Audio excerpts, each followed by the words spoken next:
फिर हम बात करेंगे इसके क्वेश्चंस के बारे में। तो देखिएगा, जो पहले वाली बेसिक चीजें आपको बताऊंगा हो सकता है आप सबको पता हो, लेकिन स्टार्ट से स्टार्ट कर रहे हैं तो इसका मतलब यही मानकर हम स्टार्ट कर रहे हैं इसको जीरो लेवल से, जैसे कि किसी को नहीं पता है। तो देखिए, कुछ नोट लगाकर हम पॉइंट लिखते रहेंगे और फिर कुछ को हम समझते रहेंगे। सबसे पहला पॉइंट, त्रिभुज है, ट्रायंगल है, तो इसका मतलब भुजाओं की संख्या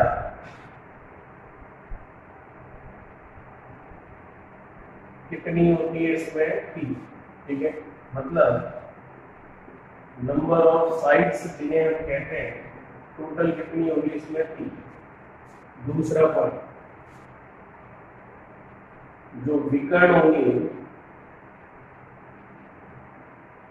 वो कितने होंगे त्रिभुज में? तो विकर्ण होते हैं इसमें कितने? 0। नंबर ऑफ जो डायगोनल्स कह रहे हैं, विकर्णों की संख्या कितनी है? 0। क्यों है 0?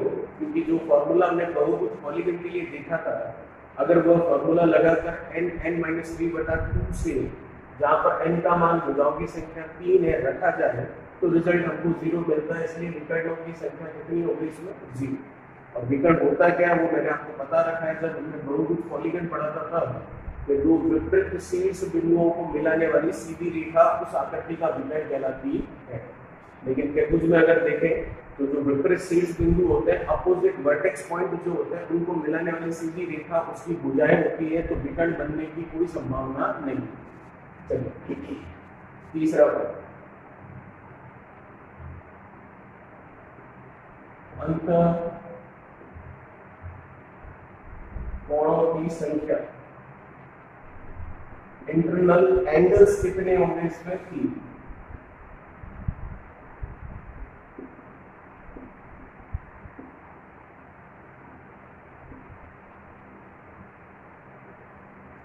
फिर बात करें शीर्ष बिंदुओं के लिए, शीर्ष बिंदुओं की संख्या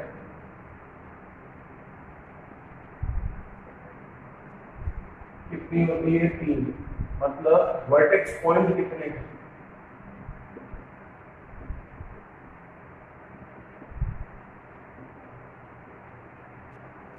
फिर हम बात कर सकते हैं, ये सब क्या है अभी आपको डायग्राम में मैं बताऊंगा। फिर हम देखें बाह्य कोणों की संख्या कितनी होगी? 3। Total number of external angles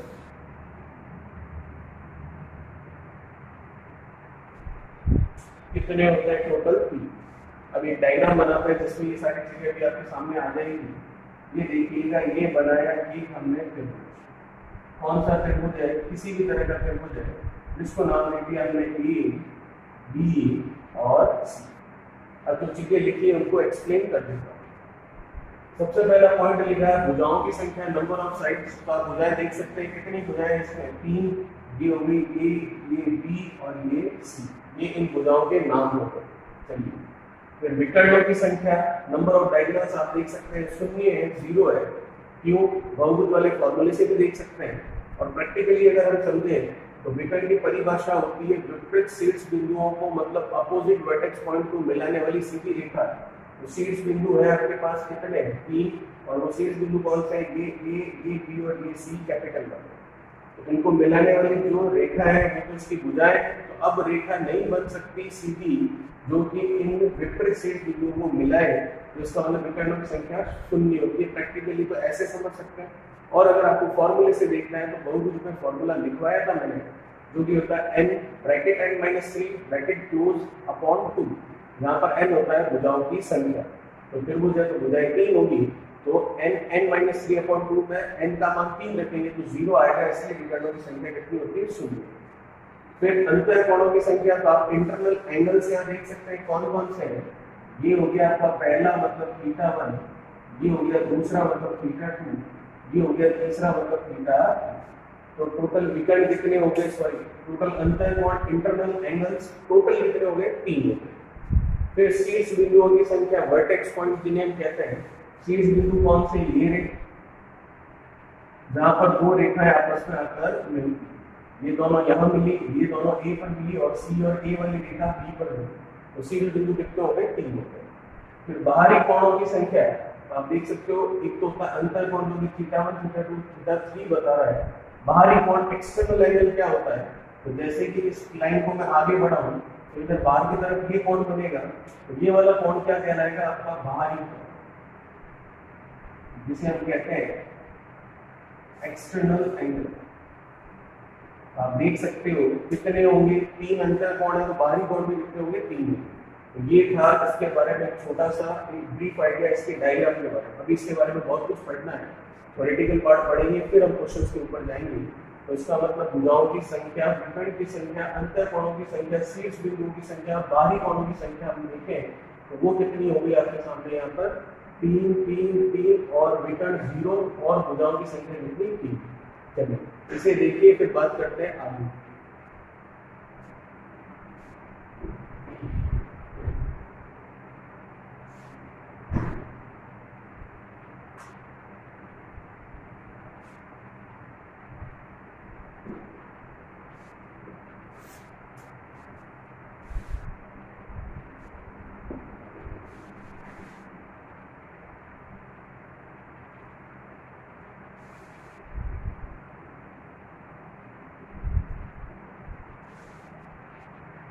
देखते हैं अगला पॉइंट क्या कहता है आपको,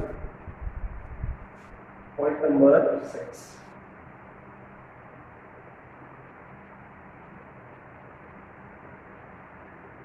माध्यिकाओं की संख्या कितनी होगी, 3। नंबर ऑफ मीडियंस वो कितनी होगी आपके पास, 3। ये तो चलो ठीक है, याद रखने की माध्यिकाओं की संख्या 3 होती है, लेकिन पता होना चाहिए माध्यिका होती क्या है, मीडियन किसे कहते हैं। तो हम माध्यिका के बारे में बात करते हैं। जैसे कि ये डायग्राम है आपके पास,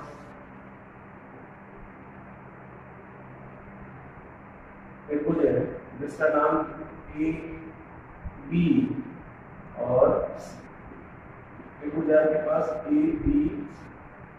अब देखिए त्रिभुज में शीर्ष बिंदु आपको कितने दिख रहे हैं, 3, कौन कौन से, ए बी सी वाले। अब माध्यिका क्या होती है, माध्यिकाओं की संख्या तो 3 होती है, माध्यिका होती क्या है वो मैं आपको बता रहा हूँ। तो ये नॉलेज हम ले रहे हैं माध्यिका के बारे में।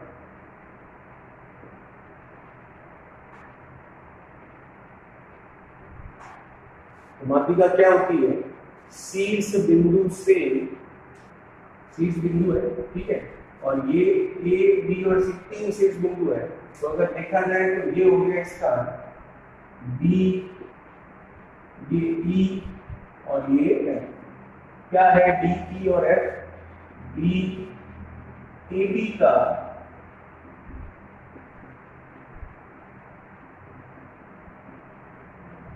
मध्य बिंदु, वैसे ही ई बी सी का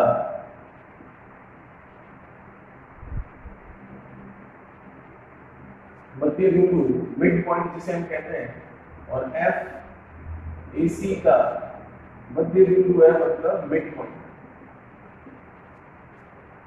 तो अब माध्यिका की बात कर रहे हैं, मीडियन के बारे में बात कर रहे हैं। तो डायग्राम बना है एबीसी एक त्रिभुज और डी ई एफ हुए ए बी बी सी और ए सी भुजाओं के मध्य बिंदु, मतलब मिड पॉइंट।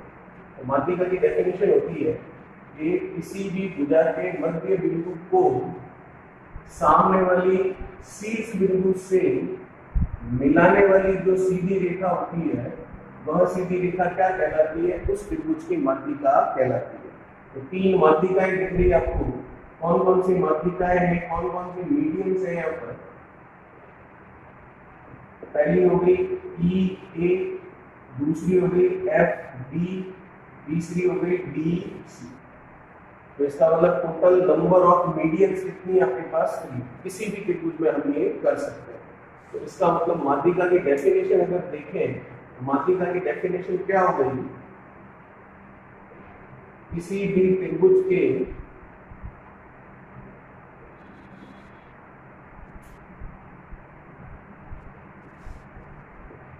रेखा के या फिर भुजा लिख लीजिए, भुजा के मध्य बिंदु को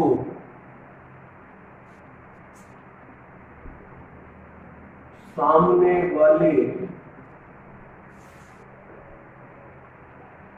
शीर्ष बिंदु मतलब वर्टेक्स पॉइंट, शीर्ष बिंदु से मध्य बिंदु को सामने वाले शीर्ष बिंदु से मिलाने वाली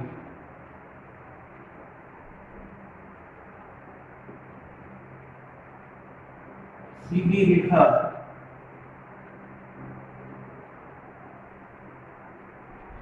माध्यिका कहलाती है।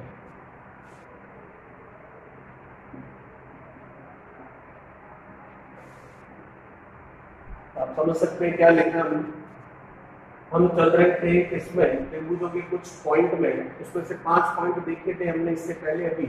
उसमें देखा था भुजाओं की संख्या 3, विकर्ण 0, अंतर कोण 3, बाहरी कोण 3, और हमने देखा था कि उसमें आपके भुजाओं की संख्या, अंतर कोण, विकर्ण, बाहरी कोण, और हमने बात की थी शीर्ष बिंदु, वो भी कितने 3।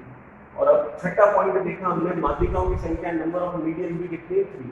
तो शीर्ष बिंदु क्या होते हैं वो आपको बताया गया है, भुजाएं क्या होती है वो आपको बताया गया है, बाहरी कोण और आंतरिक कोण क्या होते हैं उसके बारे में नॉलेज दी गई, विकर्ण क्या होता है वो भी आपको समझाया गया है। तो जैसे ही माध्यिका आ रहा है तो माध्यिका क्या है त्रिभुज के लिए वो भी आपको यहाँ पर एक्सप्लेन कर दी गई। तो त्रिभुज है ABC, DEF, इसके मध्य बिंदु हो गए। तो मध्य बिंदु को सामने वाले शीर्ष बिंदु से अगर सीधा मिलाया जाए तो सीधी लाइन को हम क्या कहते हैं, माध्यिका। तो 3 माध्यिकाएं हो गई, EA, FB और BC। ये लिखा गया किसी भी त्रिभुज के भुजा के मध्य बिंदु को सामने वाले शीर्ष बिंदु से मिलाने वाली सीधी रेखा उसकी माध्यिका मतलब मीडियन कहलाती है। चलिए इसे देखिए, फिर बात करते हैं 7वें पॉइंट की। ये था हमारा छठा पॉइंट। इसमें जो मीडियन आया उसको एक्सप्लेन किया गया है, जो कि त्रिभुज का ही एक पार्ट है। चलिए देखिए, इसे फिर बात करते हैं आगे।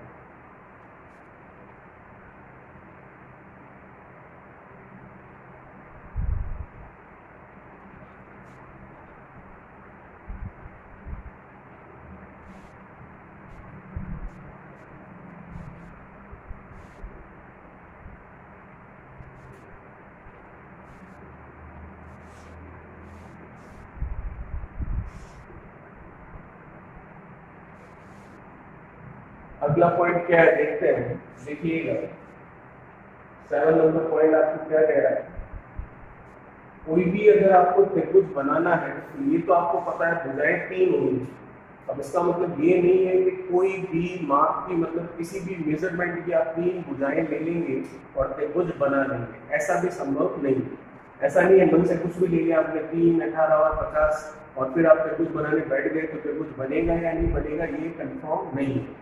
क्यों? क्योंकि त्रिभुज बनने के लिए 3 भुजाओं की आवश्यकता होती है, लेकिन उन 3 भुजाओं में भी क्या नियम लगना चाहिए वो हम अब देखने जा रहे हैं। तो इसका मतलब अगला पॉइंट है हमारा त्रिभुज बनने के लिए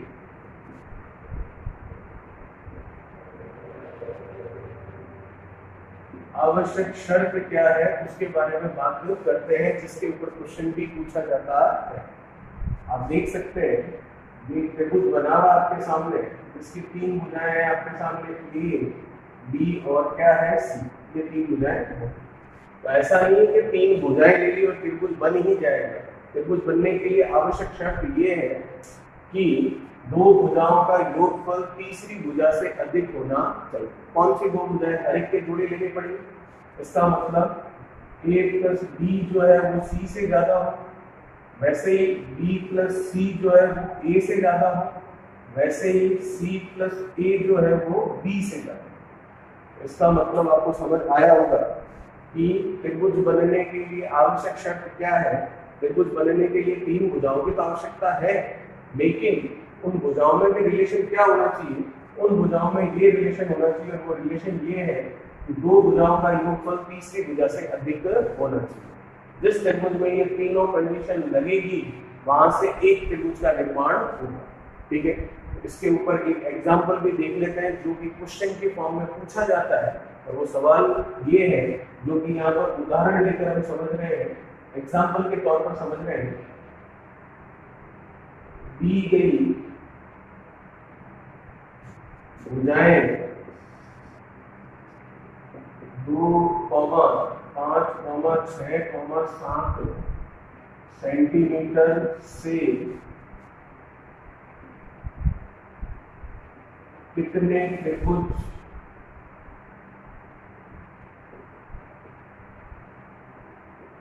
बनाए जा सकते हैं।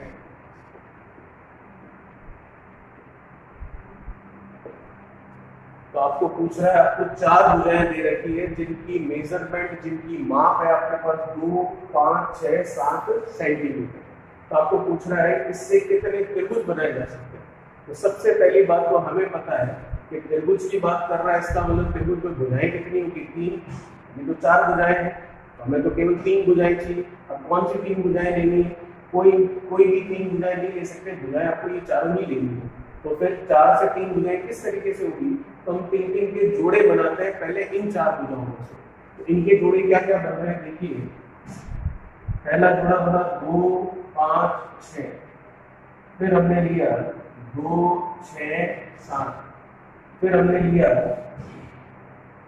5, 6, 7, ठीक है। फिर हम ले लेते हैं 2, 5, 7, कुल मिलाकर ये 4 पेयर बन रहे हैं, 4 जोड़े बन रहे हैं आपके पास।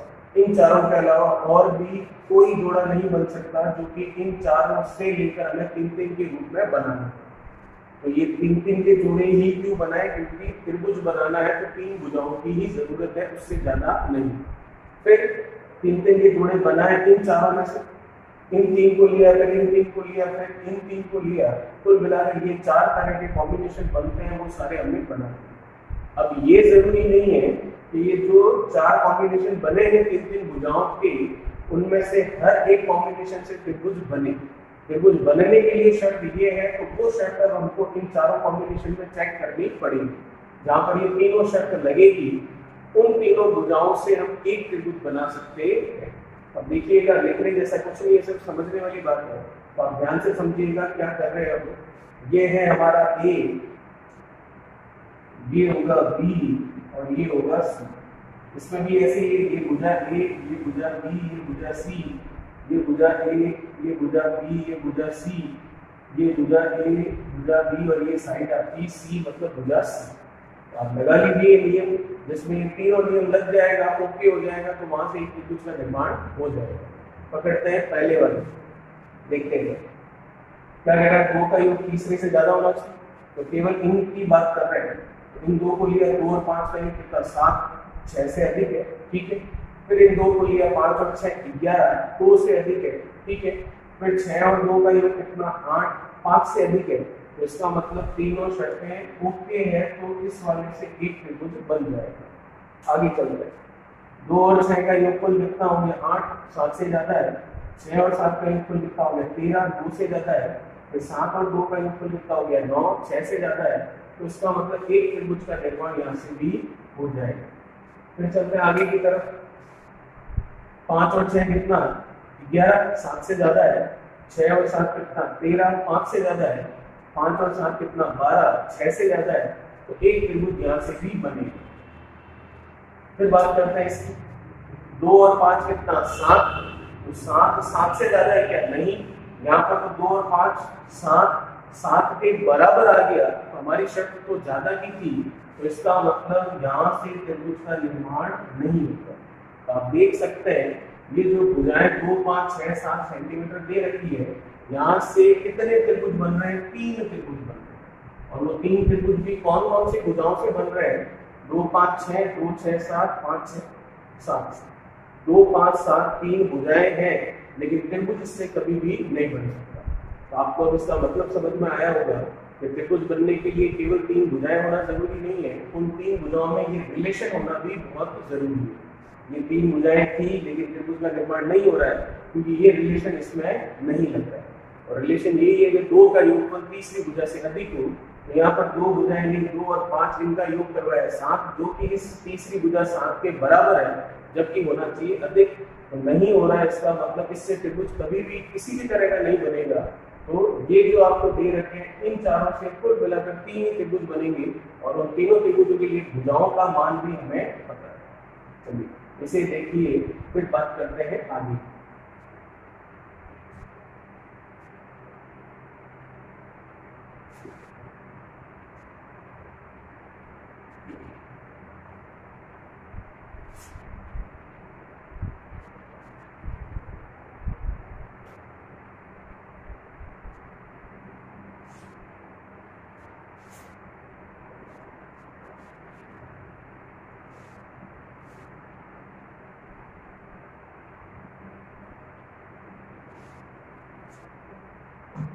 क्या कह रहा है आगे का पॉइंट देखिए, पॉइंट नंबर 8,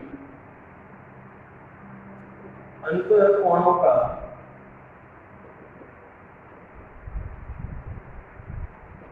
योगफल जो है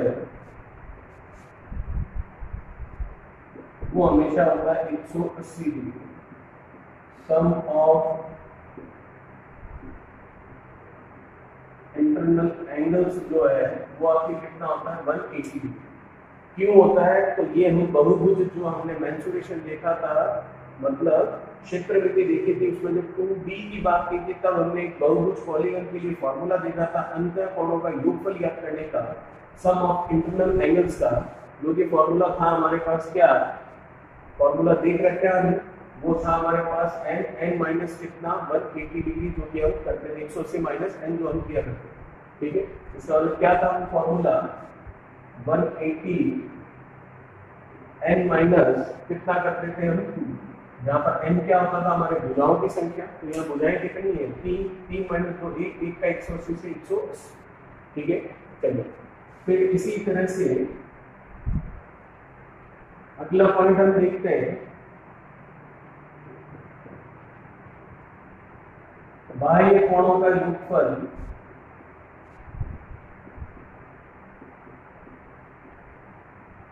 जो कि होता है कितना 360 डिग्री। इसका मतलब ये क्या है? सम ऑफ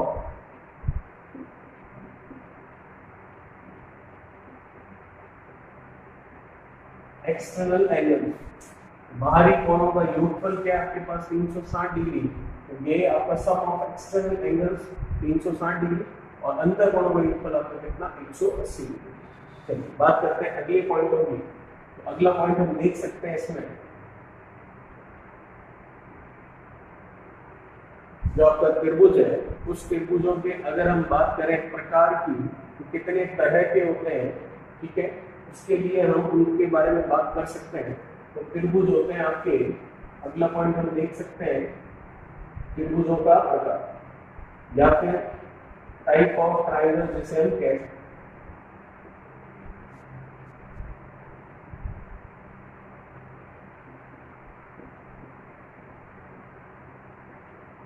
जिसे हम कहते हैं टाइप ऑफ ट्रायंगल। देखिएगा जो त्रिभुजों के प्रकार है वो त्रिभुजों के प्रकार दो तरह से होते हैं। एक तो होता है त्रिभुजों का प्रकार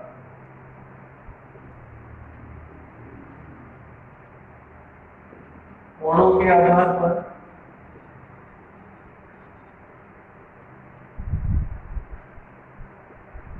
मतलब एंगल के बेसिस पर, और एक होता है उसका प्रकार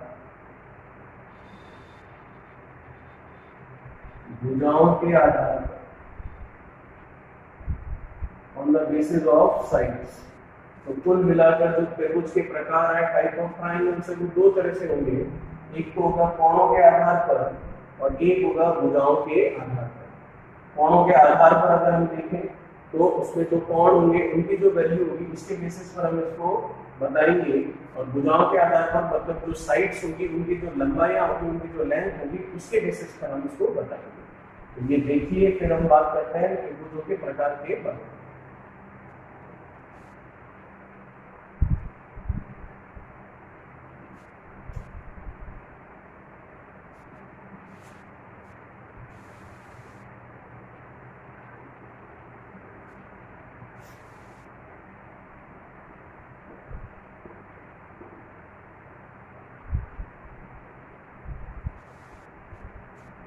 क्या था हमारा 10वां पॉइंट, त्रिभुजों के प्रकार, जो कि मैंने आपको बताया दो तरह से होते हैं। एक तो होता है कोणों के आधार पर और एक होता है आपका भुजाओं के आधार पर। तो पहले हम बात कर लेते हैं इसकी कोणों के आधार पर।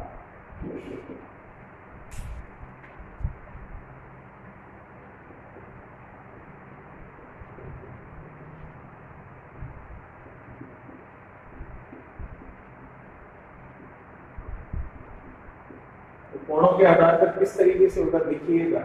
कोणों के आधार पर सबसे पहला देखते हैं, सबसे पहला आता है आपके न्यून कोण त्रिभुज, मतलब एक्यूट एंगल ट्रायंगल जिसे हम कहते हैं। तो न्यून कोण त्रिभुज ऐसा त्रिभुज जिसके तीनों ही कोण न्यून कोण हो उसे हम क्या कहते हैं, न्यून कोण त्रिभुज। जैसे ये त्रिभुज बना हुआ है आपके सामने, जिसका नाम है ए बी और सी। एंगल हो गया θ1, θ2 और θ3। तो इसका मतलब θ1, θ2 और θ3 तीनों ही क्या है, न्यून कोण है। और न्यून कोण क्या होता है वो हमने देखा है, उन कोण में कोणों के प्रकार में देखा है। न्यून कोण मतलब जो कि 0 डिग्री से तो अधिक हो लेकिन 90 डिग्री से आपकी क्या हो, कम हो, उसे हम कहते हैं न्यून कोण, मतलब एक्यूट है। तो इसका मतलब ऐसा त्रिभुज जिसके तीनों ही कोण न्यून कोण मतलब 0 से ज्यादा और 90 से कम हो, तो उस त्रिभुज को हम न्यून कोण त्रिभुज एक्यूट एंगल ट्रायंगल कहेंगे। चलिए इसी में देखते हैं दूसरा,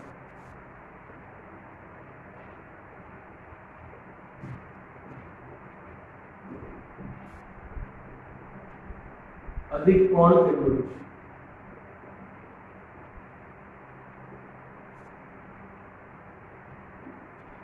अधिक कोण त्रिभुज मतलब ऐसा त्रिभुज जिसमें एक कोण अधिक कोण हो उसे हम क्या कहेंगे, अधिक कोण त्रिभुज कहेंगे। तो बनाएंगे किस तरीके से इसको, इस तरीके,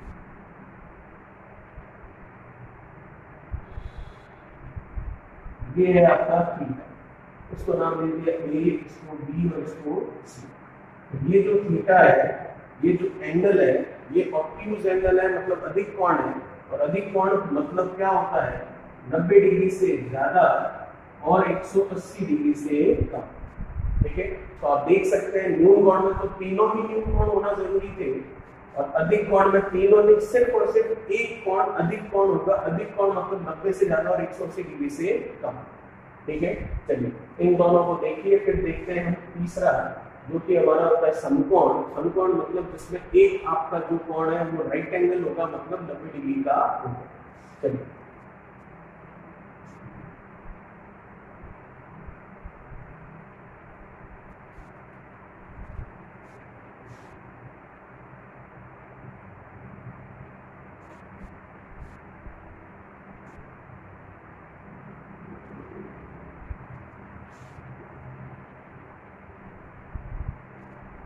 तो हम देख रहे हैं त्रिभुजों के प्रकार कोणों के आधार पर दो हम देख चुके हैं।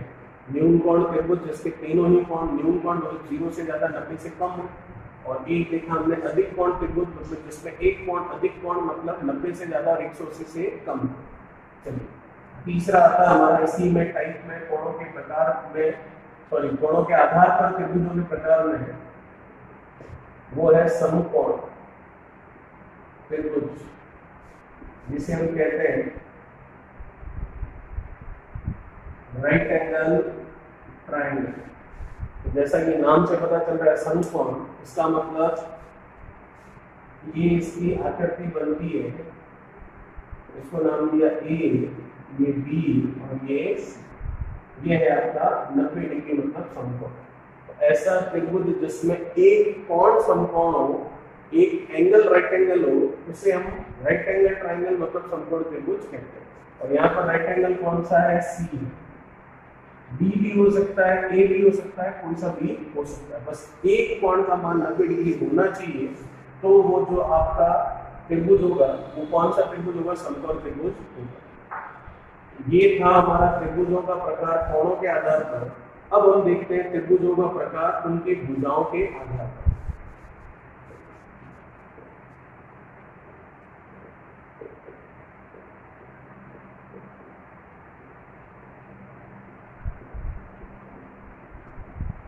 On the basis of sides, तो इसमें सबसे पहला देखते हैं ये त्रिभुज है, नाम दे रखा हमने पी क्यू और ये आर, जिसकी भुजाएं हैं ए बी और सी। तो आप देख सकते हैं ए बी और सी तीनों ही आपस में बराबर नहीं है। देख सकते हैं कि भुजाओं के आधार पर कह रहा है, साइड्स के बेसिस पर कह रहा है, तो इस त्रिभुज में आप देख सकते हैं कि तीनों भुजाएं ए बी सी मतलब तीनों ही आपस में बराबर नहीं है, अलग है। तो इसका मतलब कि ये कहलाता आपका विषमबाहु त्रिभुज।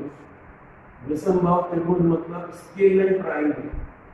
स्केलर ट्रायंगल का मतलब आप समझ चुके हैं क्या, कि ऐसा त्रिभुज जिसकी तीनों ही भुजाएं बराबर नहीं हो, वो आपका क्या कहलाएगा, स्केलर ट्रायंगल विषमबाहु त्रिभुज कहलाएगा। तो देखिएगा, इसे देखिए फिर आगे की बात करें।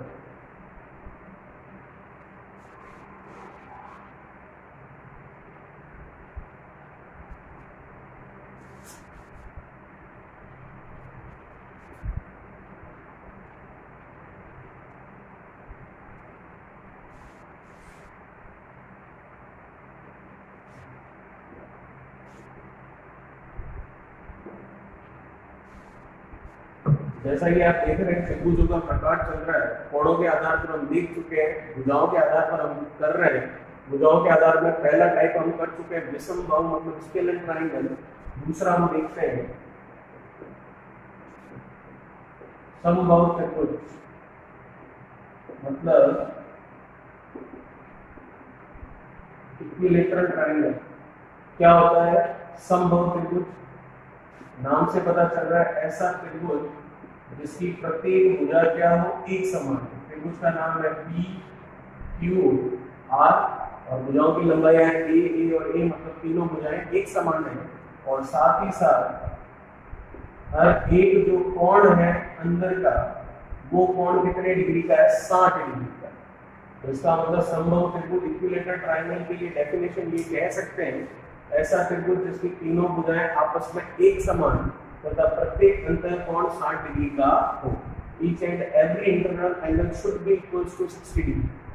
चलिए, और हमारा अंतिम प्रकार लास्ट टाइप आता है जो कि भुजा के आधार पर है, और वो है आपका क्या,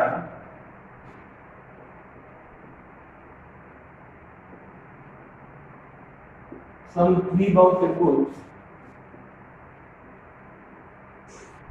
जिसे आइसोलेस ट्रायंगल हम कहते हैं। जैसा कि नाम से पता चल रहा है समद्विबाहु त्रिभुज मतलब ऐसा त्रिभुज जिसकी दो भुजाएं आपस में क्या हो, एक समान।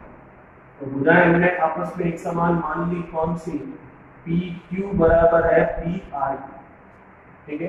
तो इसका मतलब समद्विबाहु त्रिभुज मतलब आइसोलेस ट्रायंगल मतलब ऐसा त्रिभुज जिसकी दो भुजाएं आपस में एक समान हो तथा उन दो समान भुजाओं द्वारा असमान भुजा पर, ये भी असमान भुजा, इस पर बनने वाले कोण भी आपस में क्या हो, एक समान हो। इसका मतलब angle Q is equals to angle R। तो क्या हो गई डेफिनेशन समद्विबाहु त्रिभुज की, ऐसा त्रिभुज जिसकी दो भुजाएं आपस में एक समान तथा उन दो समान भुजाओं द्वारा असमान भुजा पर बनने वाले कोण भी आपस में एक समान हो, तो वह त्रिभुज आपका कहलाता है समद्विबाहु त्रिभुज। तो हमने क्या देखा, 10वां पॉइंट देखा हमने, क्या त्रिभुजों के प्रकार। त्रिभुजों के प्रकार दो तरह से होते हैं, एक तो होता है कोणों के आधार पर एंगल्स के बेसिस पर, और एक होता है भुजाओं के आधार पर मतलब साइड के बेसिस पर। कोणों के आधार पर तीन देखे हमने। पहला देखा था हमने कोणों के आधार में न्यून कोण त्रिभुज मतलब जिसके तीनों ही कोण न्यून कोण हो मतलब 0 से ज्यादा और 90 से कम। फिर हमने देखा अधिक कोण त्रिभुज। अधिक कोण त्रिभुज मतलब जिसका एक कोण अधिक कोण हो, अधिक कोण मतलब 90 से ज्यादा 180 डिग्री से कम। फिर तीसरा हमने देखा था समकोण त्रिभुज। समकोण त्रिभुज मतलब जिसका एक कोण समकोण हो मतलब एक कोण 90 डिग्री हो। फिर हमने बात की त्रिभुजों के प्रकार की भुजाओं के आधार पर। तो भुजाओं में सबसे पहला देखा हमने तीनों भुजाएं अलग हो तो विषमबाहु त्रिभुज। तीनों भुजाएं एक समान हो तथा प्रत्येक कोण की 60 डिग्री हो तो वह समबाहु त्रिभुज, और दो भुजाएं समान हो और उन दो समान भुजाओं द्वारा असमान भुजा पर बनने वाले कोण भी एक समान हो तो समद्विबाहु त्रिभुज कहलाता है। चलिए इसे देखिए, फिर बात करते हैं आगे।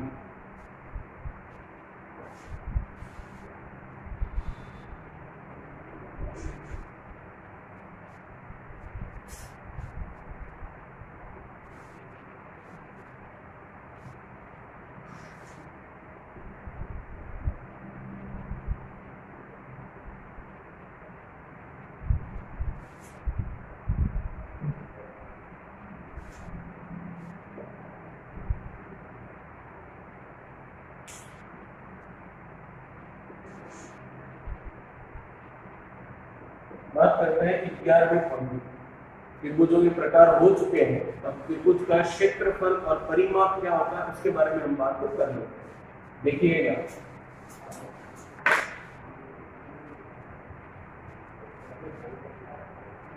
बात करते हैं जैसे कि ये त्रिभुज का क्षेत्रफल मतलब एरिया ऑफ ट्रायंगल। त्रिभुज के क्षेत्रफल की बात करें तो त्रिभुज बना लेते हैं। पहले ये बना हुआ आपके सामने एक त्रिभुज,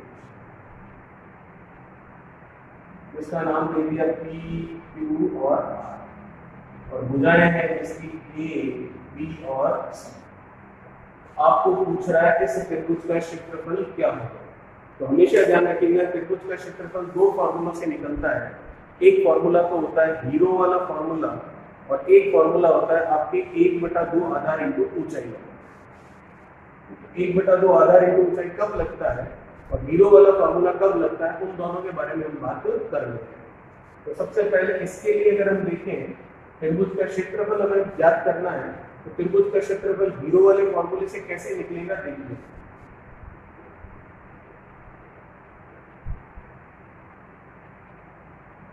हीरो वाले फॉर्मूले से त्रिभुज का क्षेत्रफल निकलता है जो कि होगा आपके root S bracket S minus A, S minus B और S minus A B C। तो आपको पता है त्रिभुज की 3 भुजाएं हैं, और जो S है उस S का मतलब क्या है, S का मतलब है उस त्रिभुज के परिमाप का आधा, half of the perimeter of the triangle. तो पेरीमीटर क्या, तीनों भुजाओं का योग A plus B plus C divided by 2, ये होती है आपकी S की वैल्यू। इसका मतलब जो त्रिभुज का एरिया आप ज्ञात करते हैं वो त्रिभुज का क्षेत्रफल होता है आपका क्या, हीरो के फॉर्मूले से त्रिभुज का क्षेत्रफल रूट में S, S minus A, S minus B, S minus C, जहाँ पर A B C तो त्रिभुज की भुजाएं होगी और S हो गया तीनों भुजाओं के योगफल का आधा। ठीक है, ये तो हम निकाल सकते हैं हीरो के फॉर्मूले से, और एक हम निकाल सकते हैं 1/2 आधार इंटू ऊंचाई से। अब 1/2 आधार इंटू ऊंचाई जो फॉर्मूला है वो केवल और केवल राइट एंगल मतलब समकोण त्रिभुज के लिए नहीं है, किसी भी त्रिभुज में लग सकता है। बस शर्त ये है कि उस त्रिभुज का आधार और ऊंचाई हमें पता होनी चाहिए।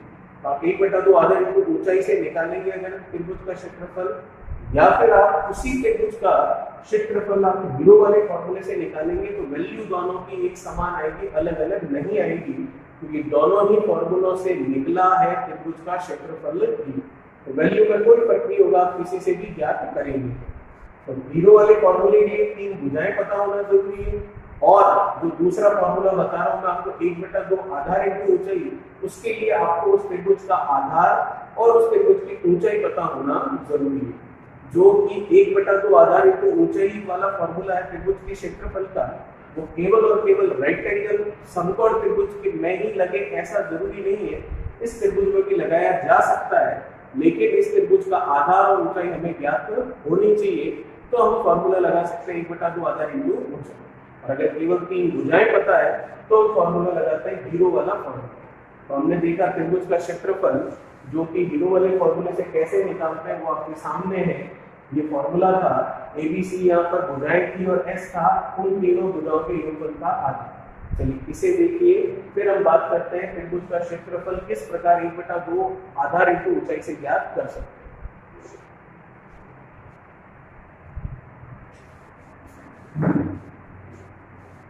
चलिए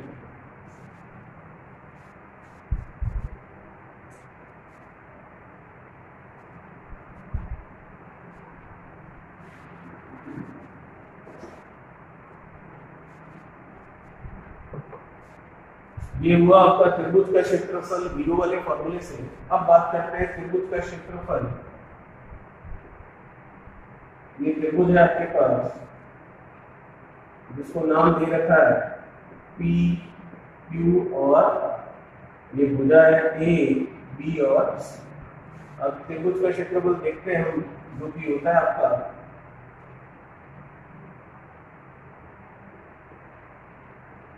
1/2 आधार इंटू ऊंचाई। 1/2 बेस इंटू उसकी हाइट।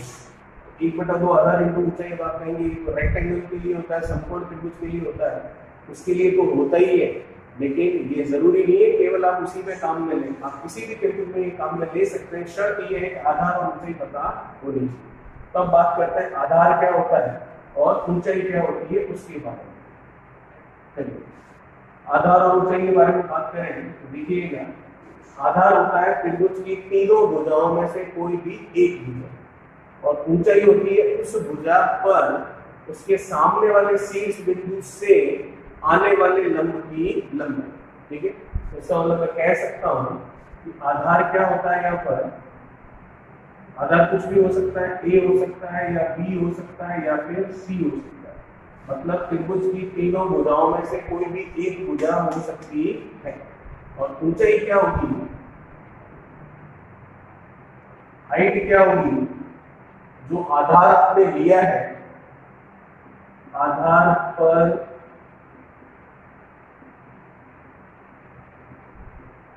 सामने वाले शीर्ष बिंदु मतलब वर्टेक्स पॉइंट, सामने वाले शीर्ष बिंदु से आने वाले लंब मतलब परपेंडिकुलर लंब की लंबाई।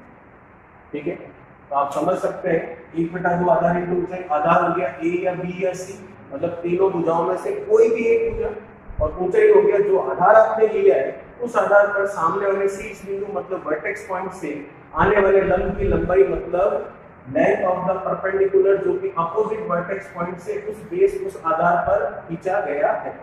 तो हम देख सकते हैं यहाँ पर हम इस फॉर्मूले को ऐसे लिख सकते हैं 1/2 आधार हमने ले लिया सी भुजा को, तो सी इंटू ऊंचाई फिर क्या होगी, उसके सामने वाले शीर्ष बिंदु, सामने वाला शीर्ष बिंदु क्या है पी, उससे इस पर आने वाले लंब की लंबाई। तो ये हो गया कितना, लंब 90 डिग्री, और ये लंबाई हो गई पी सी। तो ये हो गया आपके ऊंचाई का मान पी इंटू सी, और इधर इसे आप h कहते हैं तो आप इसको h भी लिख सकते हैं। वैसे इन केस अगर आप आधार लेना चाहें कौन सी भुजा, बी भुजा को, तो इसका मतलब उस समय लंब कौन सा होगा, इस तरीके से ये होगा। उस समय हम ये कह सकेंगे 1/2 आधार, आधार क्या हो गया हमारी बी भुजा, और उस पर आने वाले लंब की लंबाई, और लंब की लंबाई क्या होगी क्यू बी। वैसे अगर आप लंब ले लेते हैं कौन सा, आर से ए वाला, इस तरह से, तो इसका मतलब अब आपका फॉर्मूला हो गया 1/2 आधार। आधार इस बार आपने कौन सा लिया है, ए भुजा, तो उस पर सामने वाले शीर्ष बिंदु से आने वाले लंब की लंबाई क्या है आर ई। अब आप आसानी से समझ पाए हैं कि जो त्रिभुज का क्षेत्रफल होता है वो त्रिभुज का क्षेत्रफल निकालने का एक फॉर्मूला होता है हीरो का फॉर्मूला, और वो हीरो का फॉर्मूला मैं आपको समझा चुका हूँ। और दूसरा होता है 1/2 आधार इंटू ऊंचाई। तो कई लोग ऐसा सोचते हैं 1/2 आधार इंटू ऊंचाई जो है वो केवल रेक्टेंगल, ट्रायंगल, समकोण त्रिभुज के लिए ही एप्लीकेबल है, तो वो गलत है। किसी भी त्रिभुज में ये काम आ सकता है। आपको उसका आधार और ऊंचाई पता होनी चाहिए। आधार होता है आपका तीनों भुजाओं में से कोई भी एक भुजा, और ऊंचाई होती है आपकी क्या, उस आधार पर जो आपने लिया है, मतलब जो भुजा आपने ली है, उस पर सामने वाले शीर्ष बिंदु से आने वाली लंब की लंबाई length of the perpendicular which is drawn from the opposite vertex point of the same side. ठीक है, चलिए इसे देखिए, फिर हम बात करते हैं इसके ऊपर जो एक क्वेश्चन आता है उस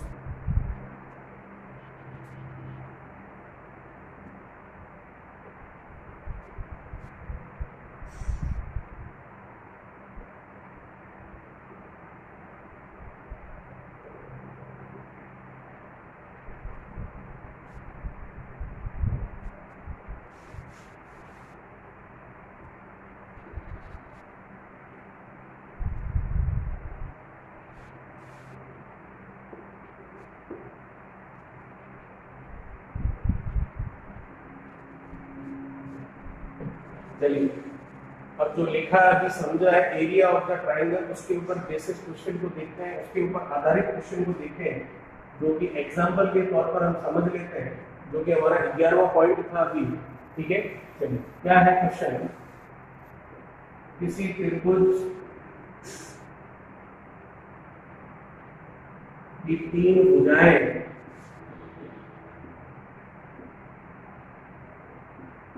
5,6,7 सेंटीमीटर है।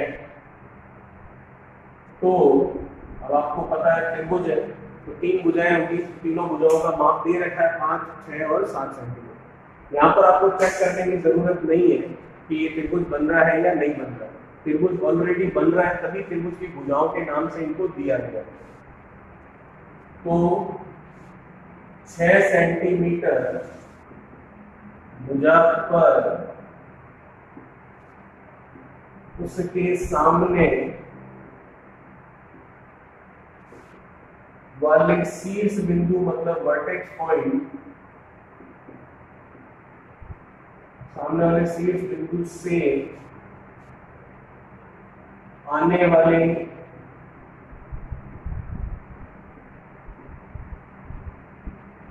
लंब की लंबाई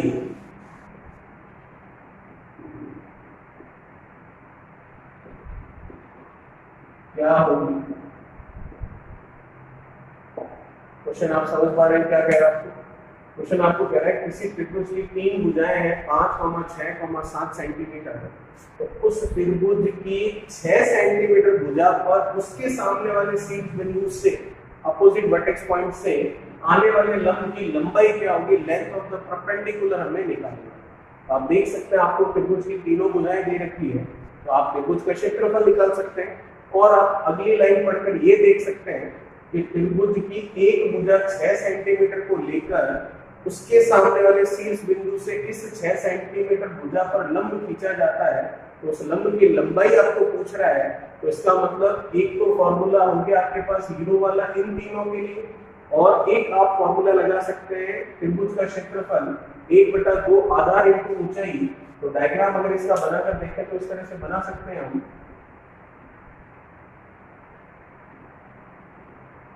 ये हो गया 5, ये हो गया 6 और ये हो गया 7। नाम लिख दिया ए, बी और सी। ये है 6 सेंटीमीटर भुजा, इसका सामने शीर्ष बिंदु ये है, इस पर डाले गए लंब की लंबाई की बात कर रहे हैं, इस पर डाला गया है लंब, इसको मान लिया हमने h, इस h का मान हमें ज्ञात करना है। तो अब आप साफ साफ देख सकते हैं त्रिभुज की तीनों भुजाएं हैं, तो आप इसका क्षेत्रफल निकाल लेंगे, पहली बात। दूसरी बात, त्रिभुज की एक भुजा जो कि 6 सेंटीमीटर इन्होंने कह दी है, तो वो हमारा आधार हो जाएगा, और उस पर आने वाले लंब की लंबाई मतलब उसकी ऊंचाई हो जाएगी। तो यहाँ पर भी हम फॉर्मूला लगा सकते हैं त्रिभुज के क्षेत्रफल का 1/2 आधार इंटू ऊंचाई। तो इसका मतलब पहले हम त्रिभुज का क्षेत्रफल निकालते हैं हीरो वाले फॉर्मूले से, और उस क्षेत्रफल को हम फॉर्मूला 1/2 आधार इंटू ऊंचाई के बराबर कर लेंगे, तो वहां से हमें h का मान मिल जाएगा। तो निकालते हैं त्रिभुज का क्षेत्रफल।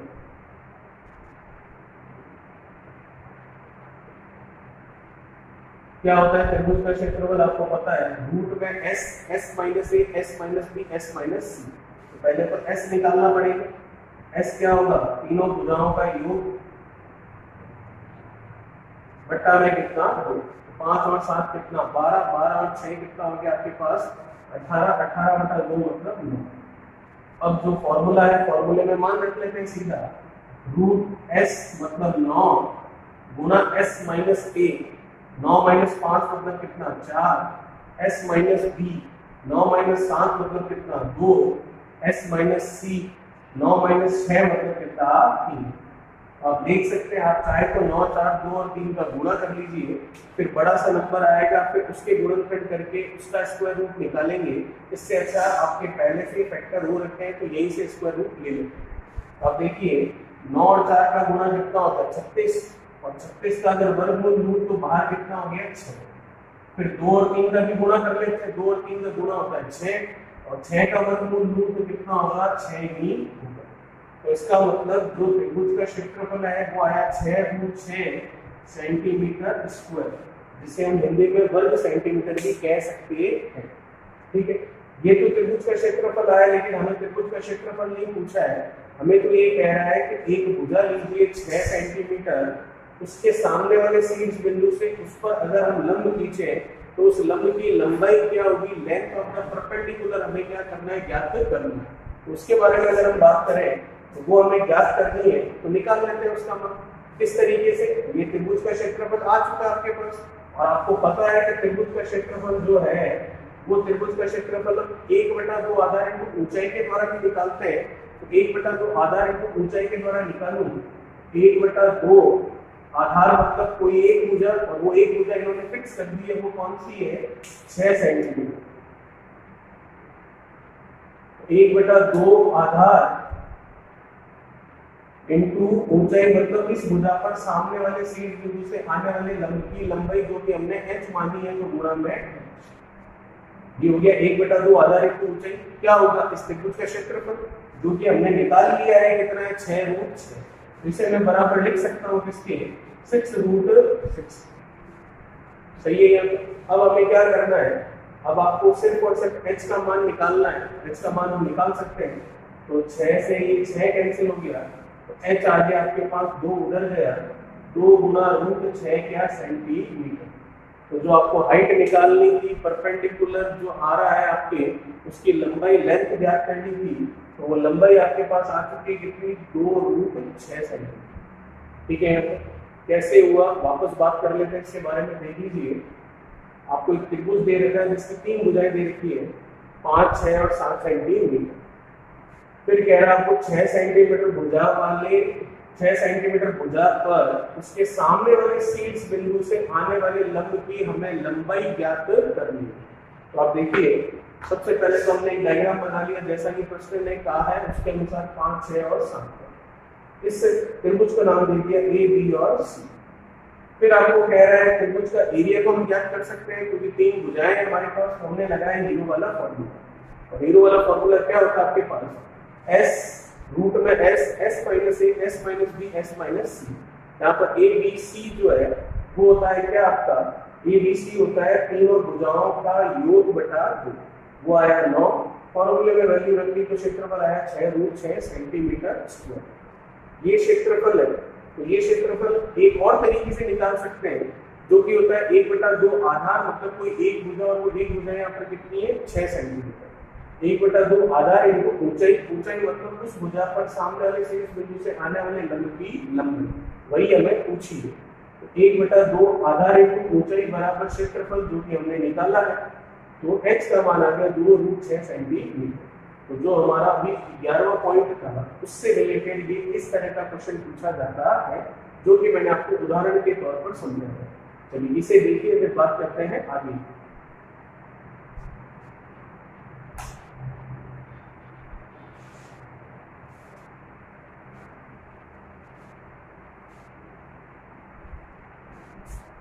एक सेकंड,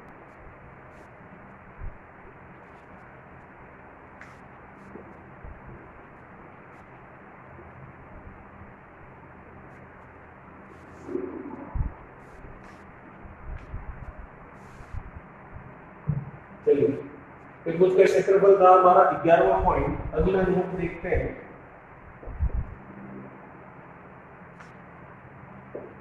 त्रिभुज का परिमाप मतलब पेरीमीटर। तो त्रिभुज का परिमाप क्या होगा, त्रिभुज का परिमाप होगा उसकी सभी भुजाओं का योग तो सभी भुजाओं का योग मतलब जैसे कि 3 तरह के त्रिभुज होते हैं, आपको पता है भुजाओं के आधार पर। पहला त्रिभुज जिसकी तीनों भुजाएं अलग अलग हो। दूसरा त्रिभुज जिसकी तीनों भुजाएं एक समान हो। और तीसरा त्रिभुज जिसकी दो भुजाएं आपस में एक समान।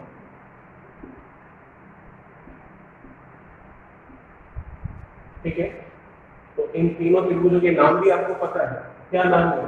ये होता है विषमबाहु त्रिभुज स्केलर ट्रायंगल, ये होता है समबाहु त्रिभुज इक्विलेटरल ट्रायंगल, ये होता है समद्विबाहु त्रिभुज आइसोसेलेस ट्रायंगल जिसे हम कहते हैं। तो किसी भी त्रिभुज के लिए आप पेरीमीटर परिमाप निकालोगे तो वह उसकी सभी भुजाओं का योगफल ही होगा। तो इसका मतलब इसके लिए अगर हम देखें सबसे पहले तो इसका परिमाप मतलब पेरीमीटर जो है वो क्या होगा? तीनों भुजाओं का योग। इसके लिए अगर बात करें वो क्या होगा? तीनों भुजाओं का योग। तो a और a कितना b। और इसके लिए अगर बात करें तो क्या होगा? तीनों भुजाओं का योग जो कि बनता है आपके पास a प्लस a कितना 2a और b। तो ये हो गया इसका परिमाप, ये हो गया इसका परिमाप और ये हो गया इसका परिमाप। तो पेरीमीटर का सिंपल सी बात होगी क्या? ये तीनों भुजाओं का योग। तो ये था हमारा आज का वीडियो। आई होप आपको अच्छा लगा होगा और काफी यूजफुल रहा होगा आपके लिए। तो चैनल को सब्सक्राइब कीजिए, इस वीडियो को लाइक और शेयर कीजिए और बेल आइकन को प्रेस कीजिए। अगले वीडियो में हम बात करेंगे पॉइंट नंबर 13 से, जो कि त्रिभुज से रिलेटेड होगा। Thank you so much.